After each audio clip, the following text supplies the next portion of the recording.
Entonces nosotros antes, en la sección anterior, teníamos como pasar de la forma cartesiana a la, que es esta, a la polar, ¿no?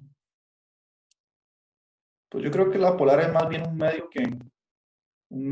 fin, un medio para llegar a la forma de Euler, que es la forma más bonita y compacta, y además también más útil, ¿no? Entonces aquí pasamos a la polar. La polar, que es z igual a r coseno de teta. R, abro paréntesis, coseno de teta más i seno de teta. Entonces eso es lo que vimos antes, ¿sí? La representación, estudiamos la representación geométrica. Y definimos el argumento del módulo el argumento del número complejo z como siendo el ángulo teta.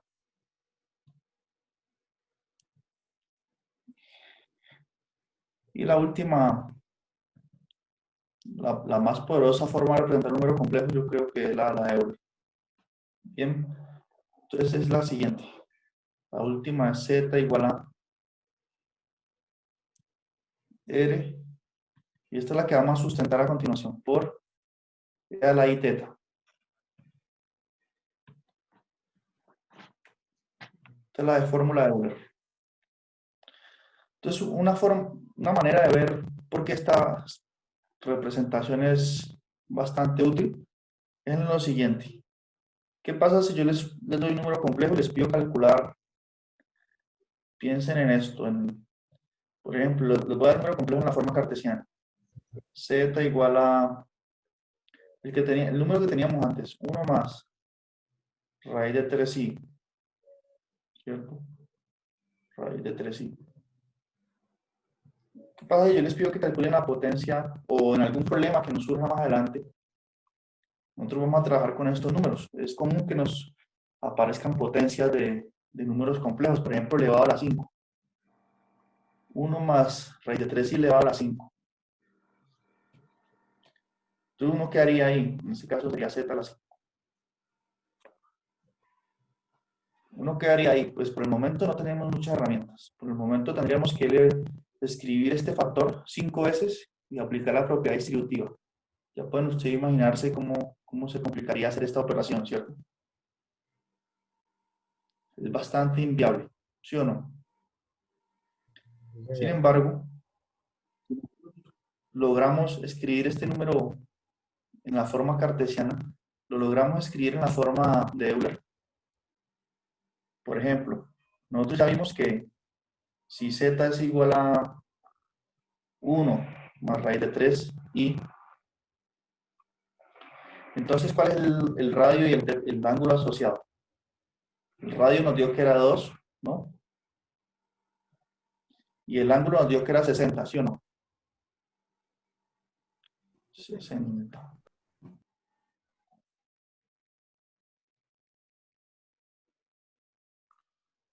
Entonces, este número se podría representar en la forma de Euler así. Z se podría escribir como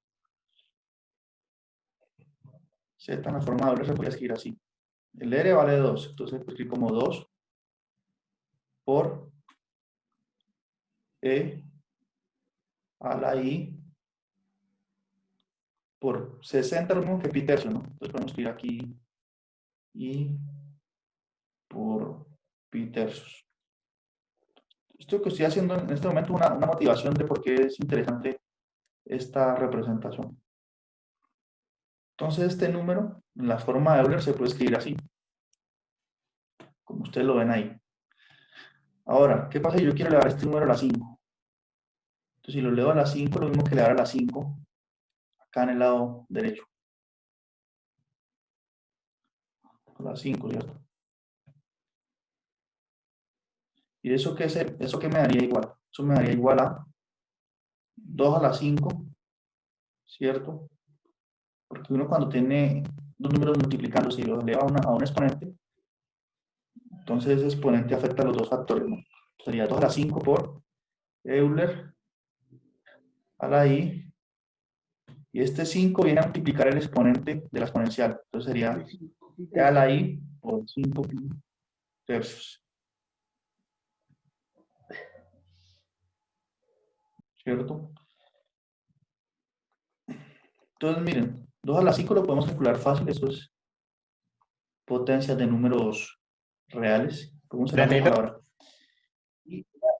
Sí, y lo único es ver que a qué es igual e a la i teta, ¿qué es? Si ustedes observan aquí, esta es la forma polar com- de un número complejo, ¿cierto? Y entre paréntesis tenemos coseno de teta más i seno de teta. Y aquí tenemos el radio también por e a la i teta. ¿Eso qué quiere decir? Que e a la i teta es igual a lo que está entre paréntesis en la forma polar, ¿sí o no? E a la i teta es igual a coseno de teta más i seno de teta. Por lo tanto, e a la i por 5 pi tercios es lo mismo que coseno de 5 pi tercios más seno de 5 pi tercios. Y esas también las podemos calcular fácilmente usando la calculadora, por ejemplo. O sea que usar la fórmula de Euler es muy potente porque esta operación que en principio tendríamos que usar propiedad distributiva y un montón de operaciones, se puede reducir simplemente a elevar el módulo del número complejo al exponente 5, porque aquí tenemos 2 a la 5, y calcular coseno de 5 pi tercios y seno de 5 pi tercios. Entonces más adelante vamos a ver un ejemplo más desarrollado sobre eso, pero aquí vemos pues una motivación de por qué sí es interesante esta forma de Euler de un número complejo. Bien, esa es la motivación. Profe, disculpe, ¿me puede repetir? O sea que sí, para hallar el 5 pi tercio es coseno de pi tercio más seno de pi tercio. ¿O cómo es, profe? Sí, sí, lo que usted dijo, coseno de 5 pi tercios más perdón, Sí. seno de 5 pi tercios. Eso es lo mismo que este número que está aquí. Ok, profe, gracias. Entonces, miren, esta operación que era, ok, esta operación que era muy tediosa porque tendríamos que escribir 1 más raíz de 3 y 5 veces y luego multiplicar todo eso. Se reduce simplemente a calcular unas cuantas operaciones, ¿bien? 2 a la 5 y cuánto es coseno de 5 pi tercios, seno de 5 pi tercios. Y de igual forma, esta representación de Euler de un número complejo sirve también para calcular la raíz cuadrada de un número complejo o la raíz cúbica. Bien, entonces nos brinda una herramienta poderosa y eficaz para seguir haciendo operaciones entre números complejos. Operaciones que no sean triviales, como solo multiplicar 2 números. O aquí ya podemos elevar esto a la 100 si queremos. Y va a ser fácil hacerlo usando esa representación. Bien, ahorita sí, teniendo clara esa motivación, vamos un poco a ver la fórmula de Euler en estas notas. profe, qué pena, podríamos hacer otro ejercicio, otro ejemplo de esos. Bueno, entonces yo quiero primero sustentar esta fórmula de Euler y ahí sí podemos hacer los ejercicios con más detalle, sino que como no hemos sustentado el resultado todavía, entonces yo creo Ah, ya. que si vemos esta, que todavía no, ahí lo que hice fue una pequeña motivación, una introducción, todavía no he entrado en materia así, entonces no se preocupen todavía. Entonces la fórmula de Euler que establece, la fórmula de Euler dice que exponencial de i por teta es igual a coseno de teta más i seno de teta. Esto es lo importante. Bien, y vamos a dedicarle unos 15 minutos a ver por qué esto es verdad. Porque es muy curioso, ¿no? Aquí aparece la función exponencial que está elevada a este número complejo, puro, que no tiene parte real. Bien, y ver cómo es que relaciona eso con la función seno y coseno.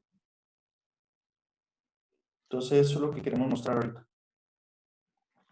Pues para sustentar esta fórmula que está aquí, esta igualdad, tenemos que usar, voy a dar una idea de cómo se demuestra eso. Bien, sin embargo, es una idea. Y tampoco esto que voy a decir a continuación va a ser evaluado ni nada. Es decir, ustedes ya van a empezar a usar la forma de Euler como la di en la pizarra. Eso es lo que tienen que saber.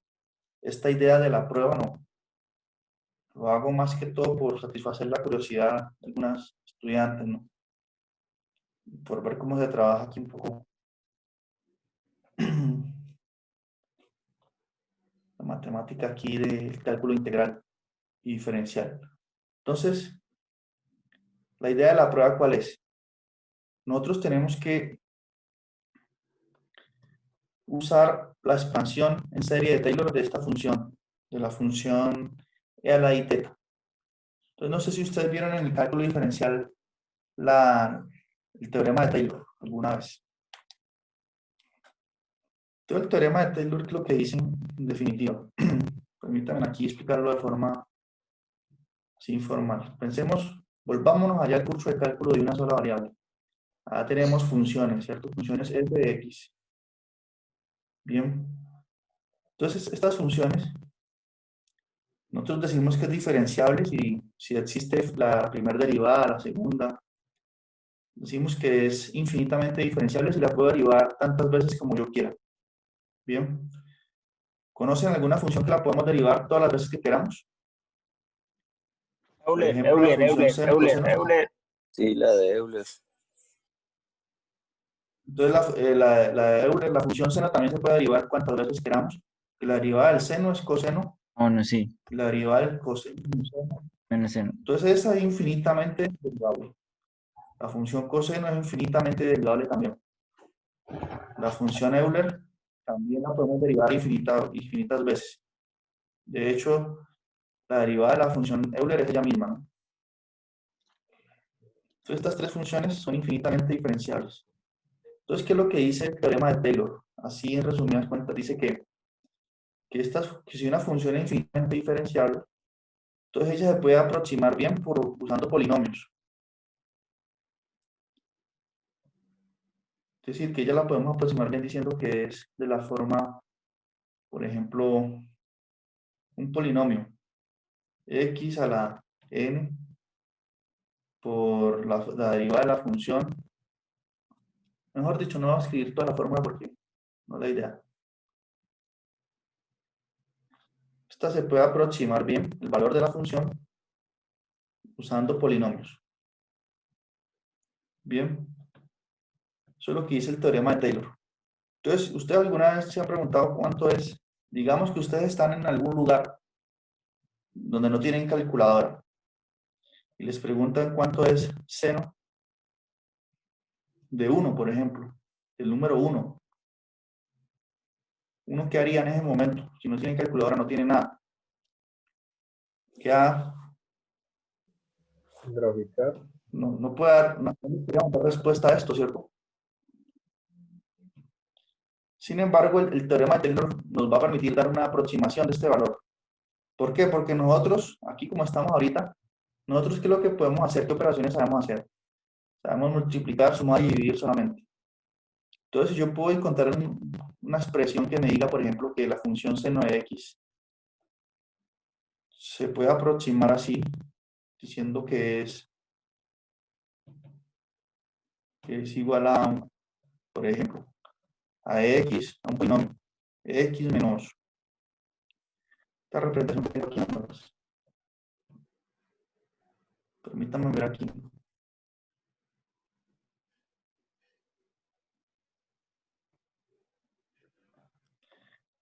Miren, nosotros podemos aproximar seno de x con este polinomio x menos x a la 3 sobre 6 más x a la 5 sobre 120. Ya vamos a ver dónde surgió todo eso. Entonces yo puedo aproximar seno de x así, como x menos x a la 3 sobre 6 más otras cosas que no las conozco. Entonces por eso es una aproximación. Entonces si me piden seno de 1, yo puedo decir que seno de 1 es aproximadamente igual a 1 menos 1 a la 3 sobre 6. Y esta operación de fracciones yo la puedo hacer. Entonces ya puedo darle un valor aproximado a esto. Ahora, si yo conozco más términos, entonces nuestra aproximación se hace mejor. Bien, son aproximaciones que sí podemos hacer nosotros porque nosotros sabemos restar fracciones, multiplicar, dividir. Bien, entonces por eso es tan importante el teorema de Taylor, para aproximar este tipo de funciones. Por ejemplo, si me piden hallar el valor de Euler a la 3, entonces yo qué puedo decir de esto? ¿Qué podríamos decir? No tenemos nada para saber cuánto es esto aproximadamente. Si no conocemos el valor de Euler, el valor numérico, no podríamos decir nada. Pero resulta que se le tiene asociado un polinomio. Entonces es aproximadamente igual a 1 más x. Y eso es lo que esto que yo empiezo a escribir aquí, este polinomio, eso me lo da el teorema de Taylor, ¿no? Esto aproximadamente igual a 1 más x más x a la 2 sobre 2 más x a la 3 sobre 6. Entonces, si me dice cuánto es Euler de 3, ¿yo qué hago? Sustituyo aquí donde está x3, porque es una aproximación buena. 1 más 3 al cuadrado sobre 2. Y estas operaciones sí las puedo hacer, ¿cierto? Entonces, Euler a la 3 es aproximadamente igual a eso. Entonces, por eso el teorema de Taylor es tan importante. De hecho, las calculadoras que nosotros usamos, todas ellas, en sus algoritmos, están usando aproximaciones de Taylor todo el tiempo. La calculadora le da el valor a uno, le dice, uno hace una operación, le dice 2.1 y lanza ahí unos cuantos dígitos, ¿no? Entonces, ¿qué es lo que hace la calculadora? Para cada función que nosotros le colocamos, ella tiene guardada un polinomio asociado, un polinomio de estos. Entonces ella hace lo que nos da una aproximación del valor. Entonces la calculadora lo que hace es sumar y multiplicar y dividir, es lo único que ella sabe hacer. Entonces, por eso, y que nosotros también sabemos. Entonces, usa los polinomios para aproximar el valor de estas funciones extrañas, digamos, la función seno y coseno, exponencial. Bien, eso es lo que hace el teorema de Taylor. Entonces, en un lenguaje matemático riguroso, el teorema establece lo siguiente. Pero la intuición quedó clara, ¿cierto? Sí, señor. El teorema de Taylor nos da esos polinomios que aproximan bien las funciones. Entonces, en un sentido riguroso, el teorema de Taylor que establece.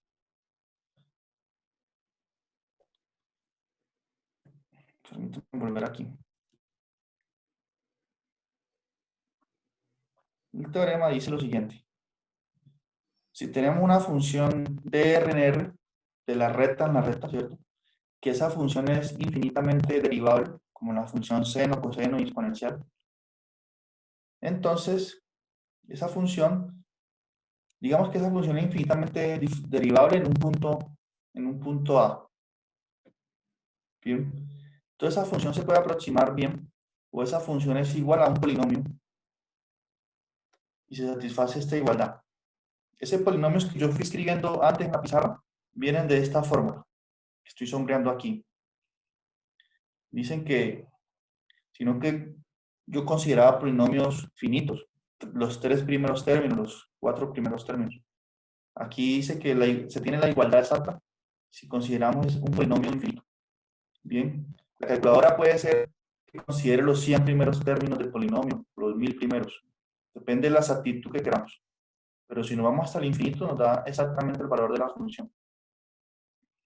Entonces, dice que si es infinitamente diferenciable, la función se puede representar así, como una serie. Esto es una serie, es una suma infinita. Bien. Entonces, como ustedes ya han visto este símbolo, ¿o no? Sí, cierto. Símbolo sumatoria con este índice aquí, n, comenzando desde 0 hasta infinito. Eso es lo que vamos a ver también en las próximas clases, las series. Entonces, n empieza a variar desde 0. Entonces, aquí donde está n, coloco 0. Y aplico la fórmula que dice ahí.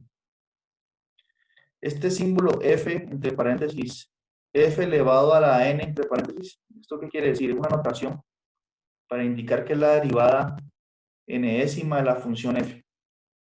Por ejemplo, f1, cuando n vale 1, sería la primera derivada cuando n vale 2 la segunda y así sucesivamente. Y este n con este signo de interrogación al revés es lo mismo que n factorial, ¿no? N factorial es n por n menos 1 por n menos 2 hasta que llegamos a 1. Por ejemplo, ¿cuánto es 3 factorial? 3 factorial es 3 por 2 por 1, es decir, 6. 4 factorial, ¿cuánto es? 4 factorial es 4 por 3 por 2 por 1. Exacto. Entonces, esa es la simbología que tenemos ahí. Y este teorema de Taylor es uno de los teoremas más importantes del cálculo. Por lo que les digo, porque permite hacer todas esas aproximaciones de funciones trascendentales como la exponencial, seno, coseno. Entonces, lo que uno hace es aplicar esta fórmula de Taylor para hallar una aproximación de las funciones seno y coseno. Entonces, eso fue lo que yo hice aquí. Pero estas cuentas no las pueden revisar, pero no es importante por ahora. Entonces, lo que yo hice fue usar la fórmula de Taylor para encontrar el polinomio que representa la función seno. Entonces, escribí aquí los primeros términos. La función seno de x se puede representar como este polinomio. Estos puntos suspensivos quiere decir pues que eso se va a estar infinito, ¿no? Si yo quiero hallar una aproximación de seno de 1 medianamente buena, podría usar estos 3 primeros términos. Entonces apliqué la fórmula de Taylor para hallar esa aproximación de la función seno, y la misma idea hice para hallar una aproximación de la función coseno. El coseno de x se puede aproximar por medio de estos 3 términos, por ejemplo. Bien. Entonces no voy a entrar en los detalles tediosos de todas las cuentas que hice ahí, porque no son necesarios por ahora. Estoy dando una idea un poco intuitiva que sustenta la fórmula de Euler, ¿correcto? Está todo bien, ¿no? Sí, profe, vamos bien. Esto tampoco se va a evaluar. Esto yo nunca lo voy a evaluar en un examen tampoco, ¿no? Eso ya sería pues querer maltratarlo, ¿no? Eso no se va a evaluar. Entonces ya tenemos esta representación de la función seno y coseno. Entonces, ¿cuál es la idea? Vamos a dar una expansión de Taylor de la función exponencial de i a la x. La función exponencial de i a la x, sacamos esa fórmula, si hay sumatoria extraña, hacemos algunas cuentas, podemos ver que la función exponencial de e a la ix se puede representar así, como este polinomio, en el que aparecen ya números complejos. Bien, aparece el i por aquí, que aparece i también. Y esta es la representación de Taylor de e a la ix, bien, aplicando el teorema. ¿Por qué aparecen esos i? Porque si uno aplica la fórmula de Taylor, tiene que empezar a derivar la función. Entonces, la función es e a la ix. Si yo derivo esta función e a la ix, ¿cuál es la derivada exponencial? La derivada exponencial es ella misma por la derivada interna. En este caso, si derivo con respecto a x, la derivada interna es i. Por eso aquí aparece este i. Bien. Y ese i va a ser un coeficiente del polinomio que representa esa función. Porque miren, uno tiene que empezar a derivar y esto me va dando coeficientes. Estos números aquí son coeficientes. Entonces, cuando hice la expansión de Taylor de e a la ix, algunos de esos coeficientes dieron la unidad imaginaria. Bien, porque cuando derivé, cuando sale la derivada interna, ya aparece una i. Entonces, todos esos detalles no quiero entrar en esos detalles ahora. Pero lo que sí quiero mostrar es que al hacer todas esas cuentas, obtengo que e a la ix se puede representar como este polinomio aquí, donde algunos coeficientes son en la unidad imaginaria. Y noten que si yo reorganizo este polinomio, si escribo al lado izquierdo lo que no tiene i, por ejemplo, el 1 no tiene i, que aparece un menos x cuadrado, que aparece un x a la 4 sobre 24, lo escribí aquí al lado izquierdo. Y lo que tiene i, como ix, i por x a la 3 sobre 6, y por X a la 5 sobre 120. Lo escribí aquí al lado derecho entre paréntesis. Bien, entonces, ¿qué es lo que ocurre aquí?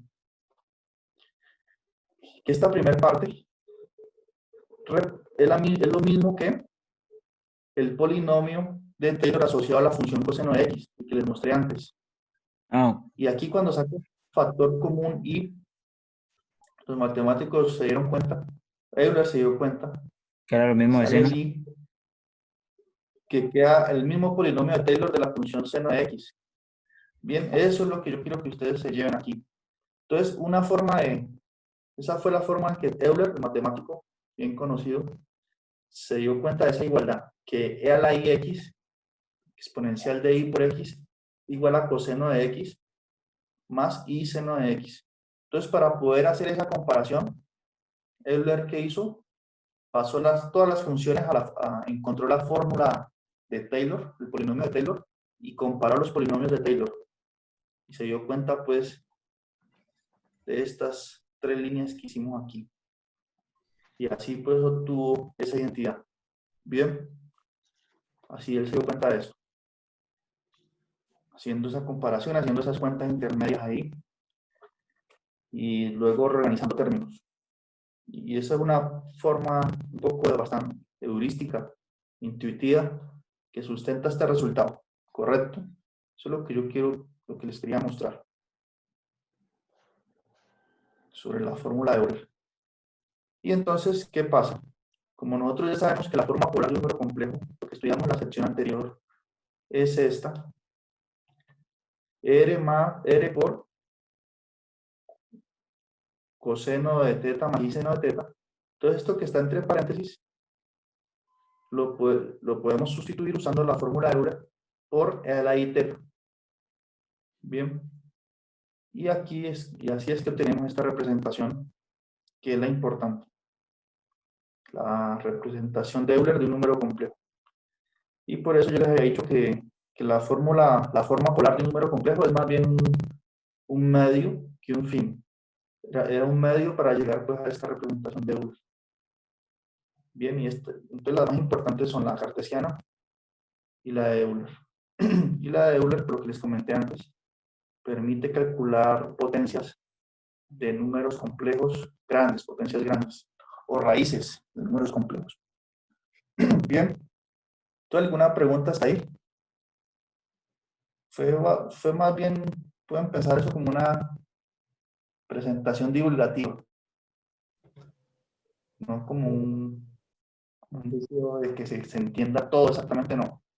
Si entendieron la idea principal, está bien. ¿Listo? ¿Preguntas? No, profe, está perfecto. No,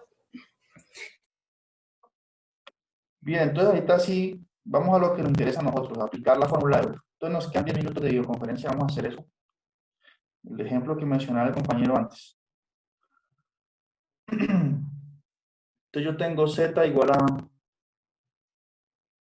1 más raíz de 3 y le elevemos a la 5, usando la fórmula de Euler, para ver cuáles son sus capacidades. 1 más raíz de 3 esa es la forma cartesiana. Entonces su forma de Euler, ¿cuál sería? Ya sabemos que el radio es, porque este ejemplo ya lo hicimos, ya lo pasamos a polares. El radio es 2 y el ángulo es pi tercios, que es 60 grados. Entonces eso se puede representar así como E a la I por pi tercios. Bien. Entonces, si elevamos a la 5, queremos calcular z elevado a la 5. Entonces le damos a la 5 aquí.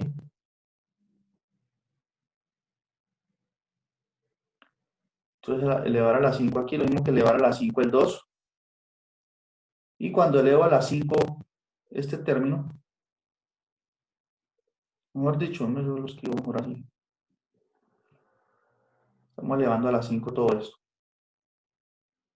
Y por propiedades de potenciación, eso es lo mismo que 2 a la 5, ¿cierto?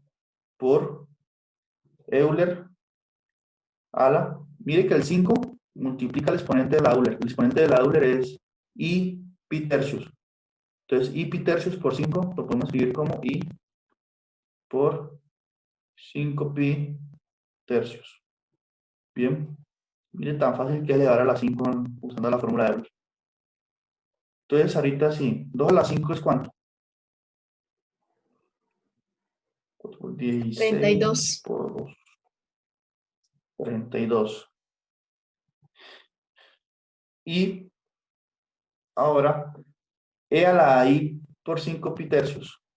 Entonces, aquí podemos pasar, recordemos, usemos la fórmula de Euler. Dice que E a la I teta es igual a coseno de teta más I seno de teta.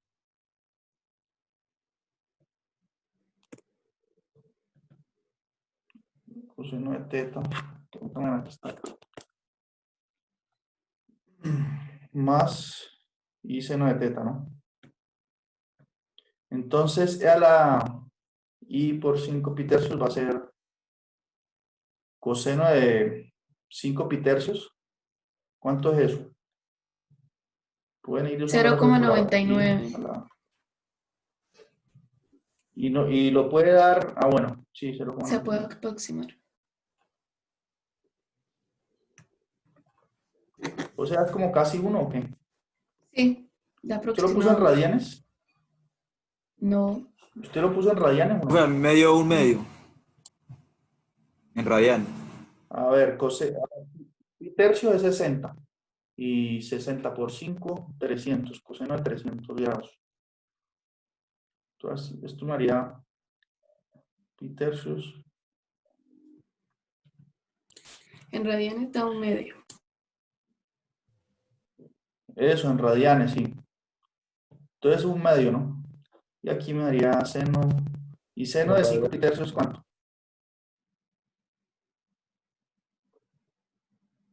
Seno de 5 pi tercios. Menos raíz de 3 sobre 2. Exacto. Entonces, miren.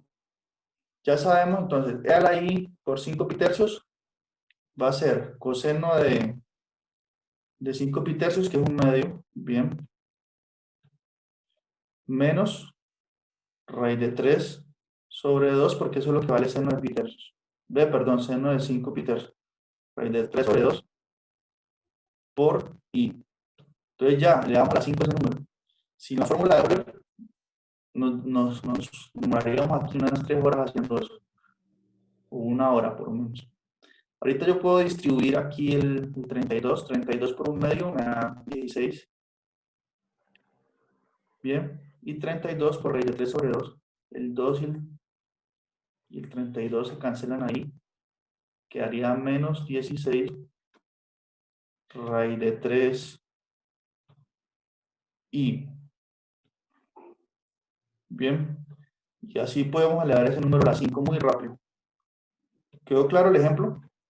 Ahora, si no tuviésemos la fórmula de Euler, pues lo que tendríamos que hacer es, desde acá, como está elevado a la 5, entonces tenemos que escribir 1 más raíz de 3 por 1 más raíz de 3 5 veces, ¿no? Y empezar a hacer distributivo. Lo más probable es que todos nosotros, si nos ponen a hacer ese ejercicio de esa forma, nos equivoquemos por ahí en algún paso. Porque son muchas cuentas. Sería 1 más raíz de 3 y así 5 veces, ¿no? Otra vez, otra y otra.